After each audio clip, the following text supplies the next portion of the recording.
Welcome back. Welcome back. We decided to continue the conversation and actually expound on the topic. I know we spoke. What did we talk about? Oh no, we talked about confidence and arrogance and how does that play now? How is all that going to play into like workplace dynamics, politics, power, things of that nature? So, because Taylor, you're in the thick of it as it relates to um, how you engage and how you interact with your team and your uh, workplace environment. How's that working out? Yeah, it's very interesting on the consulting side. It's very hierarchical.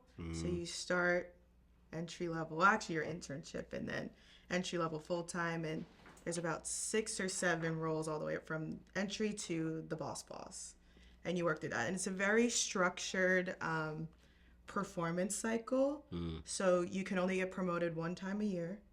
You only get your raise once a year, and it's very set in stone. It's a numbers game. And I work at a very big company. We're 10,000 people in just the New York office. It's very intense. So I recently learned this the hard way, but when it comes to working in corporate America, it's not just heads down, get your work done. There's a little bit of playing the networking game when it comes to getting promotions, your raise, working on a different type of project. Your work is not just going to carry you. And I think that that was something that I really struggled with because in college, you just study for your midterms and then you get the good grade. The results are right there. right. In corporate America, if you just sit down and work in your Excel spreadsheets, the raise is not just going to come immediately after that. So that workplace dynamic is something that I'm working on. I was very heads down my first year of my career, just working really hard, long hours, weekends, holidays, doing all that work, and nothing really to show for it. So I had a lot of conversations with the partner that I work with, and that's like the boss at my company. Mm-hmm. And he said, I understand the disappointment, but we have some notes, some feedback that you can take back. Now you're going to start doing the similar work that you were doing in that past year, but you're also going to be networking with other people in the firm, networking with the higher up people that can sort of vouch for you in that performance cycle that happens one time a year to get that raise or salary increase for the next year. So it's a bit of playing the game and being intentional with who you're talking to, not just networking whenever you see someone higher up. It's networking with people who have the leverage to really carry you through. So that's something that I'm going through right now. I'm Okay. putting myself out there, talking to new people while also doing my regular day-to-day job. Yeah, So, because you still have to be productive. right, you still have to get the work done, Right. but then you also still have to have the people to vouch for you getting that work done. So I think that was a weird workplace, not weird, but a different workplace dynamic that I wasn't used to, Mm-hmm. and something that I'm really getting familiar with, and was a bit, this was recent as well, so I'm still a little salty about it. But this happened about last month, and it happened to other people too that I started with, the other associates that I'm with, and now we're all going through this interesting transition of networking a lot more and not just doing the work. So having that people corner and not just, the mentorship and all that stuff, but sometimes you got to have some heavy hitters in your corner as well. Absolutely. Yeah, Now, how do you protect your peace, though? it's a very fine line, and I'm still trying to find that line. Okay. I think in my industry, at least, there's not a lot of space to protect your peace. We're client services, so we're protecting the client's peace, Gotcha. which is what our end goal is. All the people on my team, we have to do what we can to make sure that they're okay, Mm-hmm. which is a little difficult, but there is a balance. We're billable hours at my company, so you're supposed to work 40 hours a week. 40 hours, no one does that ever. But if you're finding yourself working a couple weekends in a row, Saturdays and Sundays, you can take that Friday off and not use your any PTO for that. So Okay. there's a bit of balance, and I'm very fortunate to be on a team that really prioritizes that work-life balance. So if you have a vacation planned up, it's never getting denied or anything like that. Oh, that's So nice. my team, I can only speak for my team on this. I don't know about anyone else. Okay. I've heard some horror stories, but my team really make sure that we are okay, because when you are okay, you can deliver that good work. If you're facing that burnout 6 months in and you're working Saturday and Sundays every week, you're not going to deliver the quality work that's needed. But if they do give you some time to really sit down, relax, spend time with friends and family, just get outside, do anything like that, you sort of rejuvenate in a way to where you can do that good work. So it is a very fine line, I will say. You do have to, again, take your wins and losses. I worked Thanksgiving last year.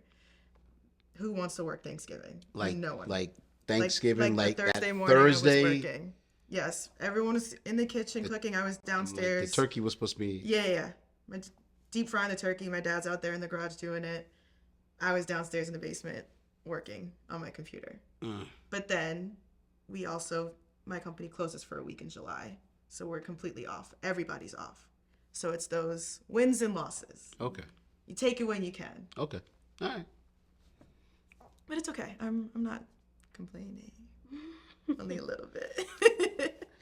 Well, so, because technically you're still, you're still early on Right. in your career. Correct. And, I know sometimes you're like, is this what I have to look forward to for the next 5, 10, 15 years down the Right. road? Where do I want to be, and what's going to pretty much confirm where I would like to be as it relates to my career, and then still be happy. Right. So, see, you guys are still on that, I guess, the first trimester. I'm pretty much on the last trimester. Yeah. So I'm like, yeah, I'm ready to retire. I'm ready to do this, that, and, but it's a challenge. Yeah. I think something that's helped me, some people that I work with, they say, have your 3 non-negotiables. 3 things that you need at your job, whether that be salary, work-life balance, good benefits, a good team, stuff like that. If you can get 2 of those, it's a pretty good deal. Okay. Pretty good deal. 3 is obviously, that's what everyone would shoot for. Mm-hmm. But if you get 2, really see if you can tough it out for a little bit. See if it works for you. Or you go somewhere else and you get another 2, a different combination of those 2. There's different ways to find, like, oh, okay, I do like this, or I don't like this anymore. Now it's time to transition and find something new. Gotcha. Yeah. Gotcha. How's your peace working, Joelle? I've been in a really bad place. This goes to show that you can't go to jobs just for money, or, just not even for money, honestly. Just like for experience, I could say. Mm-hmm. Right now, I'm probably the happiest I've been in over a year, due to the fact that I'm about to have no job, which is funny because I'm gonna have no job, but I'm really happy. Mm-hmm. So yeah, my piece is it's going it's going good, but at the same time it's a little stressful now due to the fact that I'm looking for jobs. Mm-hmm. But I think it will come when it will come. Not to be religious, but gave it to God, so we'll see what happens. Yeah. How do you guys balance because I know you have experienced it, I have experienced it, just a whole toxic work environment. And, yes, it ties into, keeping your peace and all, but there are some things that are just beyond your control. Was some type of advice, direction, those that haven't experienced what we have experienced so far as relates to just the culture, the work environment, and people in their foolishness? Yeah.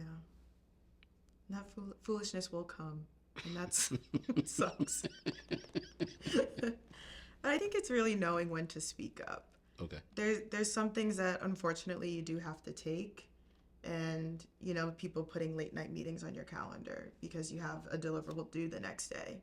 It's like, okay, I'm gonna have to miss dinner tonight, or you have dinner while I'm working, stuff like that. But then if it gets to a place where it's starting to affect your mental health, your physical health, you're starting to not be able to sleep, you need to start reaching out to whether that's your direct report or HR. There's a lot of systems in place to kind of protect the employee where you can reach out and get that support, but you have to know when to do it. There is that balance, because there are some things, again, that you're just gonna have to tough it out, have to work through. But once it starts getting to a point where it really is affecting your health, that's when it's time to really speak up, whether it be your boss, HR, whoever it may be. Speaking out is the best thing. You're not going to get anything out of it if you just continue to go through these toxic work cycles. And I've had to do it too, and it's a tough conversation, very difficult, but it saved me in the long run. So it needed to happen, and I'm glad that it did. But it had to happen at the right time with the right people, and I got the end goal that I wanted. But it was definitely an uncomfortable conversation. So, with that conversation, what do you think the difference is between influence and authority?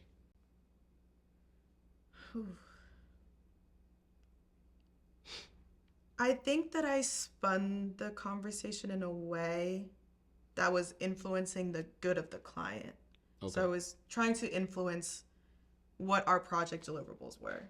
Saying, hey, boss, we're doing this, this, and this. It's not working, and we're missing our deliverables because of it.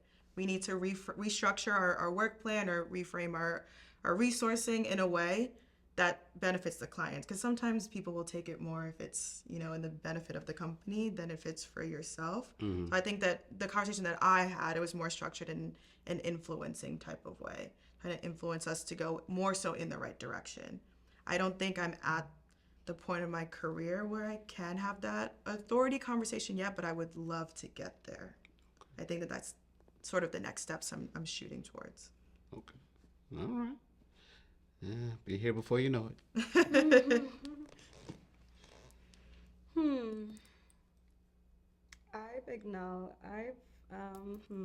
do I want to say? I have noticed that some people are unaware of their toxicity, I could say, in the workplace. Whether it's, power struggles or, I don't know, just bad employers. Like, it comes from within sometimes, of just being that type of person that then it kind of transpires into the workplace, I've noticed. So it kind of starts with the person that you are. I've noticed that. So sometimes I give people grace, maybe too much grace, of, okay, well, this is who they are. So sometimes it might be something that has to work, that you have to work around it, or it's something that has to be talked about. So, for instance, I just had a bad employer, but at the same time, that was just who they were. So they were inconsiderate at heart, and I've noticed that, but at the same time, it didn't affect me into where I felt like I had to speak up, rather than, because it was multiple aspects of it. So it was kind of like, I can just leave. It's kind of thing, instead of like, let me talk to you. But I did want to have a conversation with that previous employer, just moving forward, if they want to keep someone, that was maybe a little bit less qualified than me. So. Well, that's I was just about to lead into that one too. With you guys and, your experience thus far, how do you guys manage those that are, and they could either be above you or, below you? How do you guys deal with those that are insecure, or, Lord knows if I say it, feel intimidated by you guys?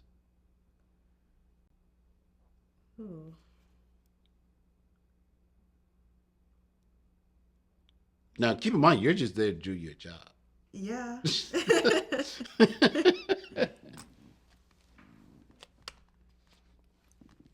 trying to think too. I guess I'll go first. Yeah. This doesn't happen often because, like, you know, she's real adult, I'm fake adult.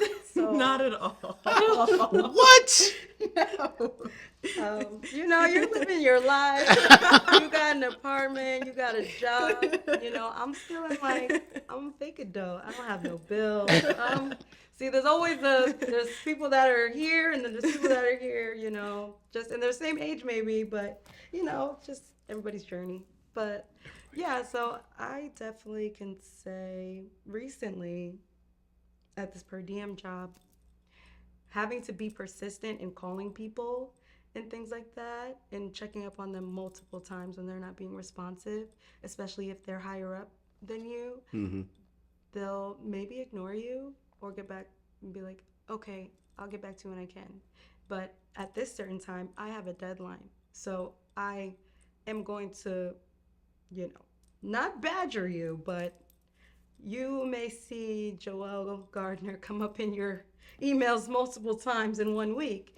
And I've gotten the vibe and also actual emails kind of like, oh, well, I'll get back to you when I can, or that's just not high in priority, or Seen that one or before. just like almost like, who do you think you are, trying to, you know, kind of tell me when I need to come back to you, kind of thing. Because I would be like, yeah, can you please get back to me at this time?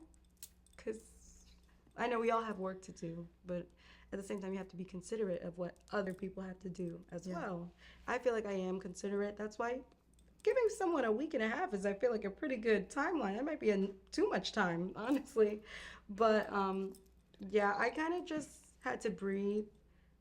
Doing things that make you happy is important outside of workplace. I feel like going to the spa really helps me kind of stay, Truly. stay together to be ready to, you know, handle people that sometimes you don't want to deal with. So, yeah, I can say that some people may feel intimidated or feel like, okay, well, she's, you know, I'll get back to her when I want to, kind of thing. And then at one point, I actually had to go to someone's office. I didn't realize that they were so close to me in proximity. They were down the hall. I didn't know that. So I literally just like went down the hall and I'm like, you never got back to me. And she was like, oh, I promise I was so busy. I'm like, okay, excuse me. But I'm like, gotta get it done. She got it done. She emailed me back in an hour. Right. I'm just like, it wasn't that Just hard, a little was it? pressure. I know, just a little pressure. It's like, that's all I had to do. Yeah. So yeah, sometimes you just gotta, you know, press them in person. Yeah. That's all I would say. Yours reminded me a little bit about my situation, and I don't want to get into too much cultural dynamics here, but at my company, we have a very large offshore presence. So we work with people who live in India and Shanghai. And so we give sort of like 24-hour around the clock offering work. So during our US hours, we get our work done, and then their time, they do their work. And we're all on the same team. We all work together for the same client. There is a little bit of a difference in how they respond. The offshore team responds when I ask for something to when someone who doesn't necessarily look like me asks something. So I'll say, hey, can you guys turn over this code that we're working on? They'll just read the message and not respond. Someone else that I work with will ask the same question. Oh, yeah, sure, I'll get it to you, this, that, whatever. But I already asked you, and you didn't respond to me, but you responded to the other person. So I have no problem going to someone's boss. I will reach out to say, if it happens consistently, like you said, doing that pressure, I will tap in and ask, hey, people are not listening to me when I need to get something done, and it's, again, delaying this project. What are we going to do about it? And that was something that I've never experienced before, really, the differences of people, just seeing it in person, not listening to what I'm saying because of how I look, but responding back to someone else.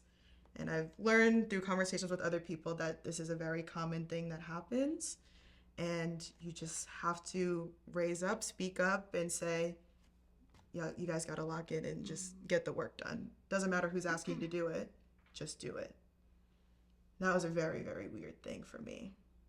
I'm so processing that right now. Yeah, take your time.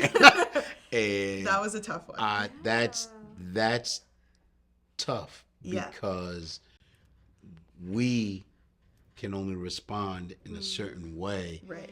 And there are so many others out there that just don't understand our lived experience. Yes. And that's Yeah. I had a paper trail, so I had evidence of me asking, no response, and I'll put everything in an email with screenshots. I'm the same way. And if I'm not getting the, like, I really, it didn't bother me in the sense that, you know, how, people are different. Okay, it happens. But we're working here. Yeah. Like, Correct. we're trying to get a job done. Right. Put your differences aside and let's just get to the end goal so we don't have to work together again. Exactly. Like, what's happening? I have Yes. I have a question. Yeah. real yes. quick. Oh my gosh. So, in the workplace, when something like that has happened, this is a question for you too. Like for the first time when maybe like discrimination or prejudice has come across, and because I know for me, like I have to double take, like, is this really happening Yeah, right now? definitely. Like, how do you guys? How was like your first experience? Was that like your first experience or? Well, not my first, but my first in my full-time job.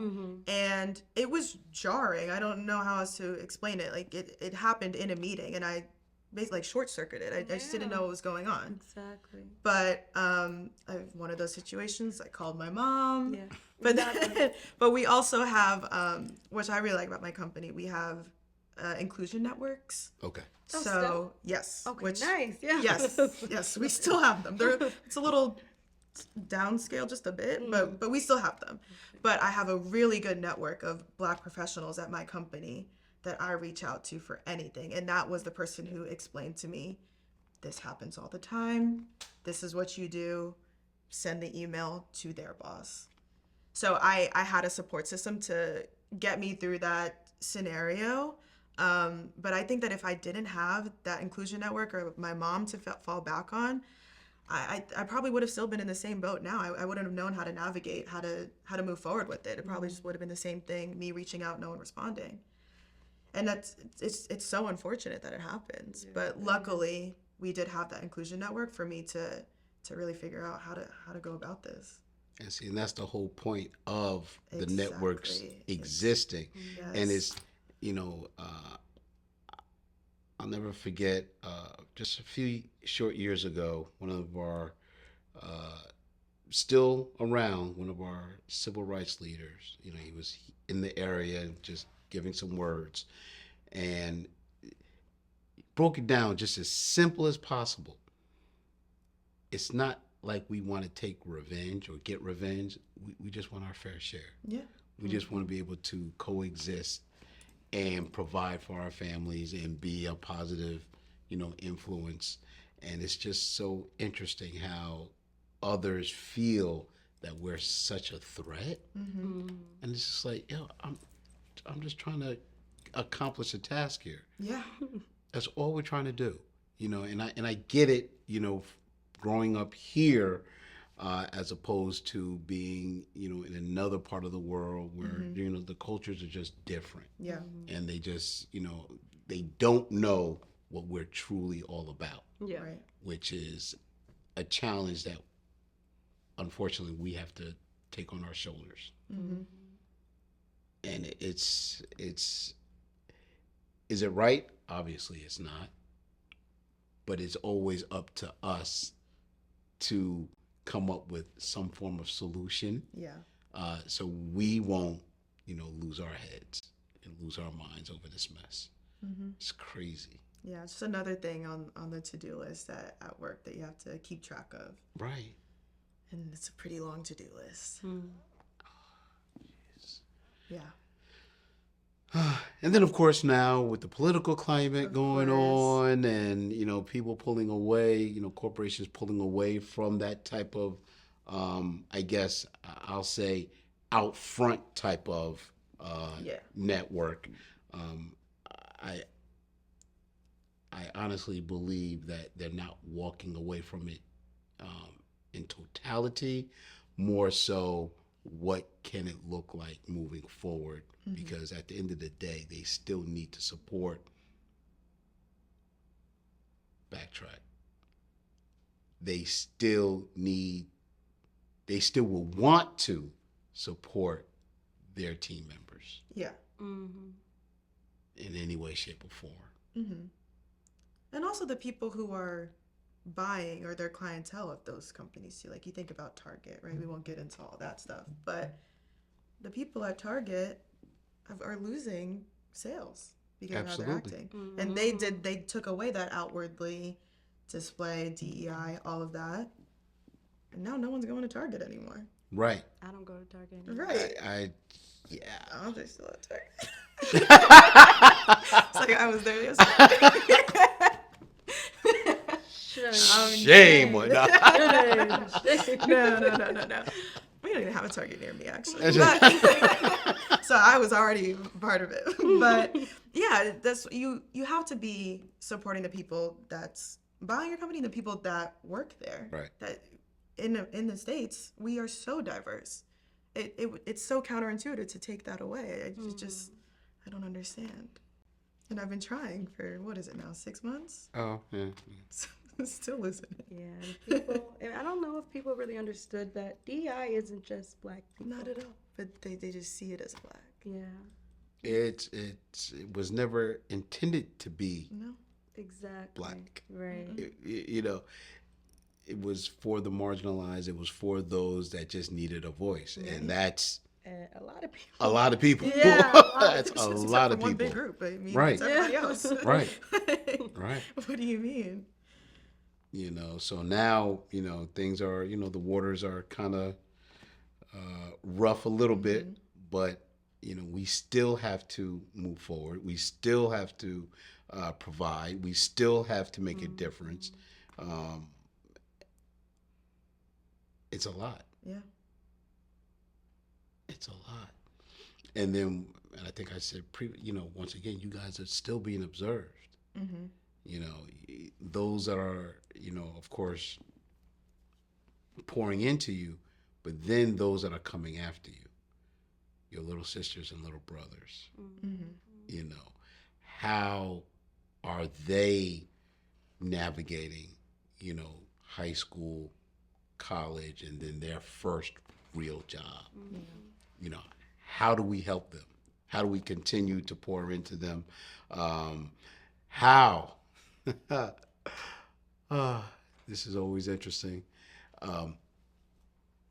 Growing up, I was convinced my parents didn't know a damn thing.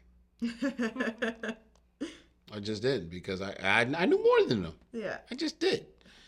And then as I got older, I was like, oh, damn.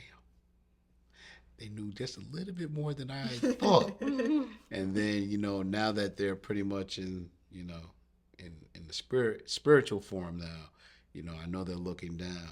But every once in a while, I really wish that they were still here, just so I can say, you know what, you were right. Yeah. You were right. So I'm at that point now, as I continue to mentor, just think of it like this. I've been your age. You haven't been mine. And my experiences and my pitfalls, my obstacles, I try to, share with everyone and make sure that they can learn something. I do want those that come after me to have a easier way. However, I honestly believe the pitfalls builds character. Definitely. So I need, mistakes will be made, as long as they don't continue to make the same mistake.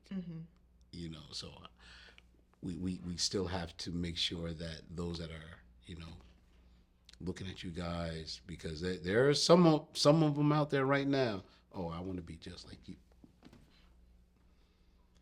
I don't know. I'm kind of tired. Right? haven't even started yet. It's So tired. but that's the reality, though. Yeah. That's the reality. It's kind of crazy because when you're young, you can't fathom like even 25. Like 25's Yeah. old. So old. 25 is like, wow, you're 50. Like you're grown. You gonna have a job. You got a job together. You should have a kid by now. Yeah. Like you be married. Gonna have a cane soon. Like I really looked at it like that. Like there's no way I'm gonna be 25 anytime soon. And it's like, wow, like now I'm almost there. And I'm like, wow, time really flies. Like time waits for nobody. And I look down. Time is undefeated. No. Yeah. I look down at my loved ones, you know, my nieces and my goddaughters, and kids are really the light of the world. And I just really, you know, I really want to pour into them as much as like people poured into me. And at the same time, I do want life to be easier. At the same time, what's already around them is going to make it easier, I feel like, with AI. And I don't know. I saw somewhere when it was like your doctor is gonna be. They got through med school with ChatGPT or something like that.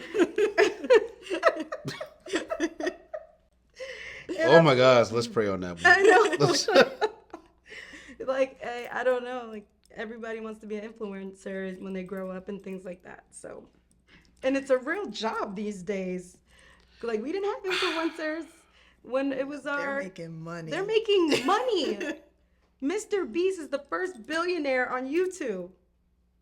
Just anyway, sidetrack. But Influencing what though? Like the what? children. literally, the children. Mr. Beast has been around since I was like 10. And he's slowly come up just on YouTube. People just watch his videos. He's just doing silly things, giving away money, things like that. And he's a billionaire now, just being on YouTube every day. Which is crazy. Okay. So when a kid sees that, it's like, yeah, I can do that. But I digress. And so, yeah, I truly just like whatever you want to do, like let's find a way to do it. Because that's how someone came to me. That's how my mentor came to me. That's how you came to me. So it's like, yeah, I really want that.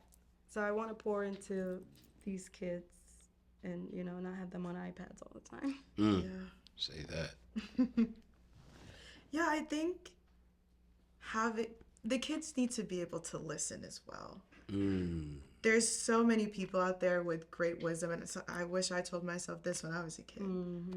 But like you said, listening to your family, your friends, your elders, they have insights that you can't even imagine because they already went through all this. They went through high school, college, their first time job, whatever it may be. Ask questions, like talk to people. You can learn so much just by having a conversation like this. Like I already learned so much just being here with you guys. And just having kids do that when they're so young, I mean, they can learn a lot more. I can't learn a new language now. Kids can learn a language when they're young. They're able to And that's do the things. time to do it too. Yeah, like you can learn so much. So Yeah. use that opportunity to do that and ask the questions, talk to people, and it can really be a game changer. But I think, like you said, they're on TikTok, and I'm doing it too. Guilty. But they need to just get off the phones for a little bit, just talk to somebody, and it can go a long way. It's so hard to listen when you're young. I know. You think you know everything. Like I'm 5 years old. I could Yeah. do anything. When I was 5, I thought I was 10. Like those are my first memories. I thought I was like, this is life. Exactly. It's gonna stay this way. And we've all been there. Exactly. It's so And it's gonna continue on. And I just, you know what though? Yeah, I have to get with you with this one though. I literally thought 30 was old. here we go. Here we go. I thought 30 was old. And now that of course, I'm super 31? past that. Yeah, 31 Look, and a look, half. 35 and a half. But I'm telling you, time is undefeated. Yeah. It goes by so fast. You know, 30. I've been out of college longer The than 30. 30 years. Yes. Like carried It's, the one. yes. 9 plus 10. And it's before you know it. Yeah. So now as I'm more in a reflection phase of my life, and I don't think I have too many regrets. Yeah. However, everything has been a learning experience. And I at the end of the day, I give my parents so much credit because they put up with some stupid stuff. I'm like, I don't even know why they should have definitely kicked me out. It's okay. You're gonna have to do it. They were they were so patient. Yeah. And I will always do that to parents. I know. The patience that they carry. I can't even imagine myself doing it. I don't know how. But believe it or not, it all is tied together as we look at our careers and what we're trying to accomplish, while we're on the clock, because there are some times like I have to leave the office and just take a walk. Yes. Yes. I can't stress that enough. You have to. Like, for real. Because I know how, and I'm a very mild-mannered person, but, you bring me to that, yeah, I'm ready to move furniture and everything. Ready for it. Yeah, let me go outside and take a walk and get my water. Yeah. Walk around the block a few times and calm down, because sometimes we will come across individuals that are just hell-bent on going just in a totally opposite direction, which is not in line with the mission of the department or what we're trying to accomplish, while we're on the clock. It's just... I think having those things, your walks, going to the spa, things to take you away from the work life, the stress, that can also just propel you further to do better. I mean, I take 5-mile walks a day. I just walk. I put on my AirPods, call my mom again to complain, and just get it done. But as I don't have to think about the stress of work and going to the gym, spending time with people you care about. You got to get those in to also, that's another way to protect your peace. Yes. Blocking that time out to keep yourself sane is needed. 5:30 morning workouts. Yeah. It sucks, but you got to do it. You have to do it. You have to do it. Yeah. You have to do it. Because 5:30 is a little crazy. You can, like a 6:30 is okay. No? No. Okay. No. I have to get up at 5, hit the gym by 5:30, then, because I have to get the day started, because I have to be in the office by a certain time. Oh, okay. For the most part. So you get in there, and then if I don't have that piece on the way into the office, it sets the tone for the day. It does. Yeah. At least it's supposed to. Yeah. It's supposed to, but you'll be like, what? I did not wake up for this mess today. Yeah. So clearly, but we manage it. We make the best of it, and then at the end, we get up and fight all over again. Yeah, just keep moving forward. So every time we get knocked down, we have to get back up. Yes. We have to. That's in our blood. Oh yes, and that's the thing. I guess that people don't understand, just from a historical perspective, how resilient, or call it hard-headed. I don't care. I know I'm hard-headed. Yeah. I know that. Same. But I mean. but look, this is the task. This is what we have to accomplish. Let's get it done. Yeah. I don't have any. I try my best not to bring my personal into, and I get sometimes people try to come at you, from a personal side. Those boundaries. Over the past few years, I would have to say I've never been in tune with setting boundaries for myself. Oh, I'm there now. And that's a good place to be. I'm there. And, just like family, friends, fraternity, yeah. I'll get back with you. It protects your peace too.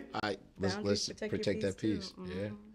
So, any parting thoughts? I see production teams like, okay, you got a minute and a half. I do want to say something that I probably shouldn't say, but it's funny because how, like, you know how we're so resilient with everything happening right now. And I saw a post when it was like, yeah, we've always been resilient. Now it's time for y'all to struggle. Look, that's so that not Christ-like. You know, it's more, I guess, my spin on it. Oh, you gonna learn. Yeah. You gonna learn. Like you said, the experience. Everyone takes it differently, and I guess it's Take everyone those else's hardships. time. Yeah. Yep. Take those hardships. You don't have to learn it again. It's gonna make you stronger. That's how I look at it. That's how we all should look at it.